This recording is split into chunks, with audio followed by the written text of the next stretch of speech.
বাণিজ্য মেলায় নারীদের আগ্রহ বাহারি গহনায়। নানা বৈচিত্র্যের সব দৃষ্টিনন্দন ইমিটেশন গহনা সহজেই মন কাড়ছে ক্রেতাদের। বিক্রেতারা বলছেন, মেলার শেষ দিকে ক্রেতাদের সাড়া মিলছে বেশ। ঢাকা আন্তর্জাতিক বাণিজ্য মেলা ঘুরে তাপস কর্মকারের ক্যামেরায় আরও জানাচ্ছেন মাহাদি সেকেন্দার। বাহারি ইমিটেশন গহনায় সাজতে পছন্দ করেন বাঙালি নারী।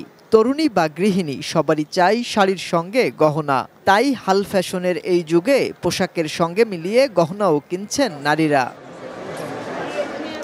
ঢাকা আন্তর্জাতিক বাণিজ্য মেলায় গহনার স্টলে বাড়তি আগ্রহ নারীদের। এসব স্টলে মিলছে বাহারি রঙের হাতের চুড়ি, গলার মালা, কানের দুল, আংটি সহ রং বেরঙের খোপার মালা। দামও সাধ্যের মধ্যে। তাই তো দেশি বিদেশি নানা মান এবং বাহারি নকশার এসব গহনা কিনতে ভিড় করছেন ক্রেতারা। কিছু কিছু জিনিস আবার কম, যেমন বাইরের জিনিসগুলো ইন্ডিয়ান, পাকিস্তান, এগুলো জিনিসগুলো আমার কাছে মনে হচ্ছে যে একটু বেশি প্রাইস নিচ্ছে। প্রাইস ভেরিয়েন্ট মিলে আমার কাছে খুব ভালোই লাগছে। ভালোই লাগতেছে, সবকিছুই অনেক নতুন নতুন জিনিস দেখতেছি, কিনতেছিও। বিক্রেতারা বলছেন, যুগের সাথে তাল মিলিয়ে গহনার সংগ্রহে এসেছে বৈচিত্র্য।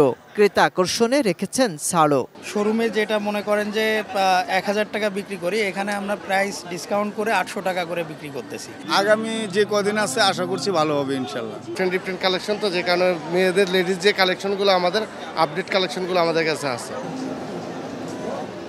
বাণিজ্য মেলায় নারীদের বাড়তি আগ্রহ গহনার স্টলে। নিজেদেরকে পছন্দের গহনায় সাজাতে তাই তো ভিড় করছেন তারা। মাহাদি সেকেন্দার, এটিএন নিউজ, পূর্বাচল, ঢাকা।